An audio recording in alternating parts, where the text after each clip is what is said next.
Hey, how's it going? So one of the projects I'm working on with my boat is adding a tiller clutch.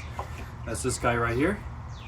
The tiller clutch, this attaches to the tiller, and then you run a line that goes through this little hole that's right there, and then this is your way of locking it so that the tiller doesn't move back and forth. And I can kind of show it better once I get it back in. But when you order it, it comes in a little box. It comes with the tiller clutch itself. Comes with some line for you to attach. Comes with the 2 screws to attach it to the tiller, and with some instructions for you on how to attach it and what to do. We already drilled the 2 holes. So we took the tiller clutch, we lined it up, and we measured out 7 inches down to the start of this right here.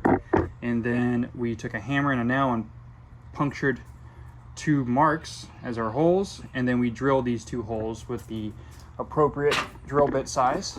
And so what I'm about to do next is apply some of this thread locker, red thread locker, to the screws.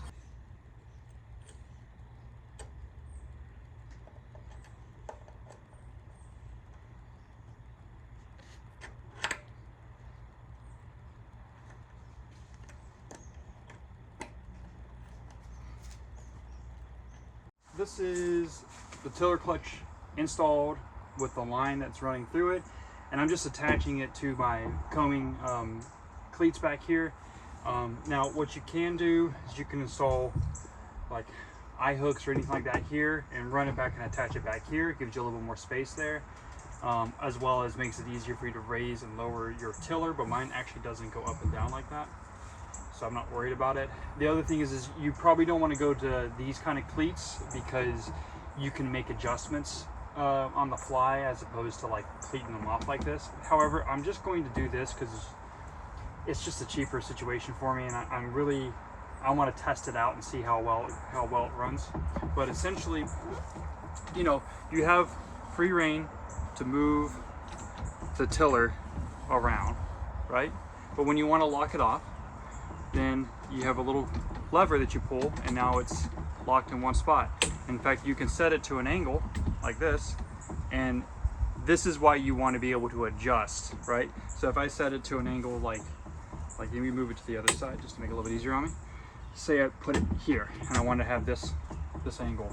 I would have to come over here, uncleat this, tighten it, and then re-cleat it, right?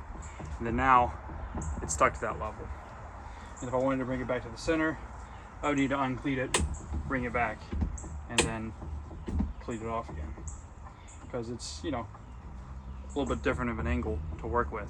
So that's the reason why you would probably want more of a cam cleat or something like that right about here. But let me show you how the mechanics work. All right, you see the rope there, how it's running through? And this allows it to move. It comes back. All it's doing is just pinching the line. This is spring loaded as well. So all it's doing is just pinching the line, holding it in one spot. That's it. We're gonna test it out tomorrow.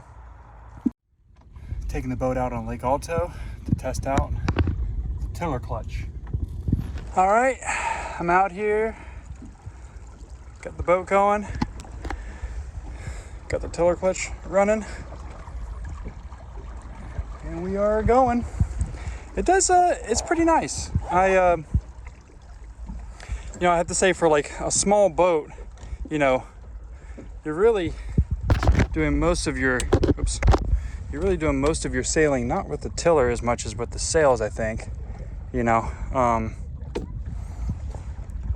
But yeah, you can set it and lock it in the spots. I'm gonna set it and lock it right there. It's just my rudder lines. But yeah, beautiful day. You know, my boat, it'll move different ways even according to how I lean, right? You know, on the boat. So I'm never like too far from it, but I mean, I've gotten through quite a bit of distance with minimal adjustment to the tiller. So I was able to kind of stop and clean up everything. And I mean, I'm holding a camera, my hand's not even on the tiller, so pretty nice. My direction kind of shifts quite a bit. Just, you know, there's a lot of different variables in the wind today. Changing my course and leaning back and forth, it kind of affects it as well. But I think that it's a great addition.